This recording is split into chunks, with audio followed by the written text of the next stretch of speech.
যাদের জিন জাদুর কারণে যৌন শক্তি কমে গেছে তাদের জন্য আজকে এই আমল। অবশ্যই আপনারা কথাগুলো মন দিয়ে শুনবেন, ভিডিওটা ভালোভাবে দেখবেন, তাহলে অবশ্যই বুঝতে পারবেন।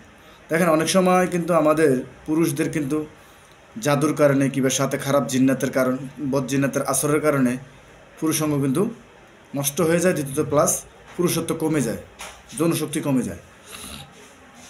এখন এই যৌন শক্তি কমে যায়, এটা থেকে আপনি সমাধান কিভাবে পাবেন? এটা থেকে সমাধান পাওয়ার মতো অনেক ধরনের প্রসেস আছে, যে প্রসেসগুলো আমি আপনাদের সাথে শেয়ার করব। আপনারা কেউ যদি এই সমস্যায় জর্জরিত থাকেন কিংবা এই সমস্যায় ভুগতেছেন, হতাশা আপনারা, তাহলে বড়ি পাতা নেবেন।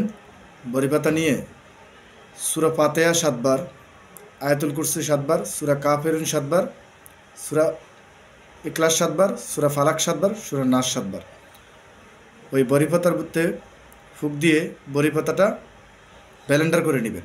ব্লেন্ডার করে নিয়ে বড়ি পাতাগুলোর মধ্যে ফোড়বেন। এই সূরাগুলো পড়ে তারপর আপনারা ফু দিয়ে ওই বড়ি পাতার ব্লেন্ডার করা ওই বড়ি পাতার পানিগুলো আপনারা খাবেন। এভাবে 7 দিন কিংবা 14 দিন 21 দিন যদি খাইতে পারেন, আপনার সমস্যাটা ইনশাআল্লাহ সমাধান হবে। তারপর স্ক্রিনের মধ্যে যে দুইটা আয়াত দেখা যাচ্ছে, কোরআনের দুইটা আয়াত আমি দিচ্ছি। এই দুইটা আয়াত, প্রথম 1 নম্বর আয়াতটা, একটা ডিম নেবেন, সিদ্ধ ডিম। সিদ্ধ ডিমের উপরে জাফরান কালি দিয়ে লিখবেন। যদি জাফরান কালি না পান তাহলে আপনারা চাইলে লাল কালি দিয়ে লিখতে পারেন, কোনো সমস্যা নেই। লাল কালি দিয়ে লিখবেন। প্রথম দিন 1 নম্বর আয়াতটা প্রথম দিন একটা ডিমের মধ্যে লিখে ওই ডিমটা খেয়ে ফেলবেন। আবার দ্বিতীয় নম্বর আয়াতটা আরেকটা ডিমের মধ্যে লিখে দ্বিতীয় দিন খাবেন। তো এভাবে যদি আপনারা কন্টিনিউ আপনারা 1 সপ্তাহ যদি করতে পারেন, ইনশাল্লাহ আমি মনে করি আপনারা আপনাদের এই সমস্যা থেকে অবশ্যই সমাধান পাবেন।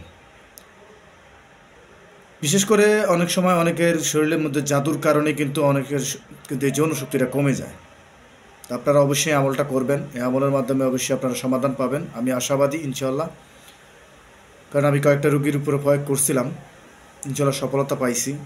এমনকি আমার ওস্তাদও করছে, সফলতা পাইছে। আমার একটা মামা আছে, উনিও আমার সিনিয়র, উনিও ওনার রোগীদেরকে এই আমল দিচ্ছে, এমনকি আমলের মাধ্যমে সফলতা পাইছে। তো এই কারণে আমি আপনাদের মাঝে আমলটা শেয়ার করলাম।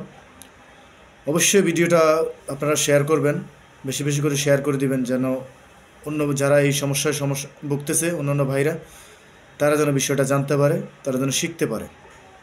তো সকালে ভালো থাকবেন। আসসালামু আলাইকুম রহমতুল্লাহি ওয়া বারাকাতুহু।